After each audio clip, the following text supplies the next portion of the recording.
صحیح بخاری کی روایت ہے کہ اللہ ارشاد فرماتا ہے جس نے میرے ولی کے ساتھ عداوت رکھی میرا اس کے ساتھ اعلان جنگ ہے۔ تو پھر کتنا حساس معاملہ ہو گیا جب ولی کی عداوت، ولی کی دشمنی اللہ سے دشمنی قرار پائی کہ اب اس کا میرے ساتھ اعلان جنگ ہے، تو اب پھر ہمارے لیے ضروری ہو گیا کہ ولی کو پہچانے کہ ولی ہے کون، کہیں ہم اس کی مخالفت نہ کر بیٹھیں اور ہم اللہ جل شانہ کے قہر و غضب کا شکار نہ ہو جائیں۔ تو یہاں اسی حدیث میں جو بخاری کی میں نے آپ کے سامنے رکھی کہ میرا بندہ فرائض کی ادائیگی کے بعد کثرت نوافل سے میرا قرب حاصل کر لیتا ہے، پھر آنکھیں اس کی ہوتی ہیں، قوتیں میں ڈال دیتا ہوں، ہاتھ اس کے ہوتے ہیں لیکن پکڑنے کی توانائی خاص اس میں ڈال دی جاتی ہے۔ فَكُنْتُ سَمْعَهُ الَّذِي يَسْمَعُ بِهِ، کان اس کے ہوتے ہیں لیکن وہ میری اس دی ہوئی خاص قوت سے سنتا ہے۔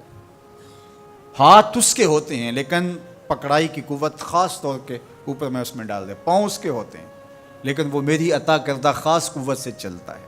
آصف بن برخیہ آنے واحد کے اندر تخت بلقیس لے آیا کہ نہ لے آیا؟ قرآن نے بیان کیا نا، آنے واحد میں 1 مہینہ جاتے ہوئے لگتا تھا، 1 مہینہ آتے ہوئے لگتا تھا۔ حضرت سلیمان علیہ السلام نے کہا کہ بلقیس آ رہی ہے، بس وہ شہر سے باہر پہنچ گئی ہے، تو کوئی ہے جو اس کا تخت لے کر آئے، اس کے آنے سے پہلے حاضر کر دے۔ اور وہ تخت مکفل کر کے آئی تھی، 60 ہاتھ چوڑا تھا، 80 ہاتھ لمبا تھا اور کئی ہاتھ موٹا تھا۔ تو کہا کوئی ہے جو اس کے آنے سے پہلے لے آئے؟ قال عفریت من الجن، ایک جن کھڑا ہو گیا، کہا حضور میں لے آتا ہوں۔ کب لاؤ گے؟ کہا کہ مجلس برخاست ہونے سے پہلے پہلے تخت آ جائے گا۔ بڑی بات تھی، لیکن سلیمان نے کہا نہیں، مجھے اس سے بھی پہلے چاہیے۔ کیا شان ہے، پیغمبر تھے، کہا مجھے اس سے بھی پہلے چاہیے۔ تو پھر کیا ہوا؟ قرآن پڑھیے، قال الذی عندہ علم من الکتاب، جس کے پاس کتاب اللہ کے علم کا کچھ حصہ تھا۔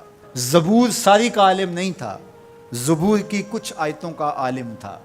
اس نے کہا انا آتی کا بہ، جی حضور میں لے آتا ہوں۔ یہ تو دوپہر تک لا رہا ہے، تم کب لاؤ گے؟ کہا قبل ان یرتد الیک طرفک، آپ آنکھ بعد میں جھپکیں گے، تخت پہلے پڑا ہوگا۔ یہ قرآن نے کہا ہے نا۔ اور ابھی حضرت سلیمان نے آنکھ جھپکی نہیں تھی تو تخت سامنے پڑا تھا۔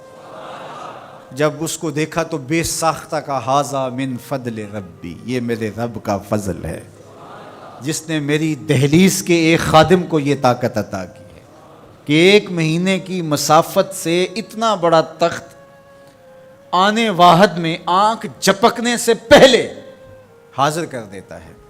آنا آتی کا بے ہی، لفظ سنیے، آنا میں، آتی کا آتا ہوں، بے ہی اس کو ساتھ لے کے، یعنی میں ابھی گیا اور ابھی آیا اور تخت بھی لے آیا، اور وہ وہاں سے غائب بھی دکھائی نہیں دیا اور تخت بھی وہاں موجود تھا۔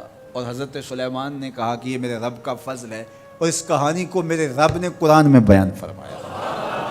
جو کرامات پچھلے انبیاء علیہم السلام کی امتوں کے اولیاء کو حاصل تھیں، وہ اس امت کے اولیاء کو بھی حاصل ہو سکتی۔ جس طرح حضور نبیوں سے افضل ہیں، حضور کی امت باقی امتوں سے، اور حضور کی امت کے اولیاء باقی امتوں کے اولیاء سے افضل ہیں۔ تو جب ان کی یہ کرامت ہو سکتی ہے کہ آنے واحد میں تخت بلقیس لا سکتے ہیں، تو اگر اس امت کے کسی ولی کی ایسی کرامت بیان کی جائے تو اس میں طبیعت میں بے چینی کیوں پیدا ہو؟ یہ تو حضرت سلیمان کی امت کے ولی کو بھی اللہ کمال دیا ہے، تو محمد عربی کے غلام کو کیوں نہیں دے سکتا؟ تو جو حضرت شاہ نقشبند بخاری علیہ رحمہ کا ذکر کیا جاتا ہے کہ جب آپ کی خادمہ کو اور آپ سے عقیدت کا دھم بھرنے والی خاتون کو کابل میں محل کی چھت سے دھکا دے دیا گیا، اور جب وہ نیچے پہنچی تو حضرت شاہ نقشبند بخاری علیہ رحمہ نے اس کو جو ہے وہ آسانی کے ساتھ زمین پہ رکھ دیا، تو حیرت سے آنکھیں پھٹی رہ جاتی ہیں اور پوچھتی ہیں کہ آپ کب آئے؟ آپ تو بخارے میں تھے۔ تو برجستہ بولتے ہیں تو از چبارہ آمدی من از بخارا آمدن، تو چبارے سے چل پڑی تھی، میں بخارے سے چل پڑا تھا۔ تو یہ حضور کے غلاموں کی شان ہے، اور یہ کوئی جو ہے وہ بعید نہیں ہے۔ باقی رہی بات یہ عقل نہیں مانتی، تو معجزہ اور کرامت ہوتے ہی وہی ہیں جو عقل انسانی کو عاجز کر دیں۔ جو عقل میں آ جائے وہ تو فن ہوگا۔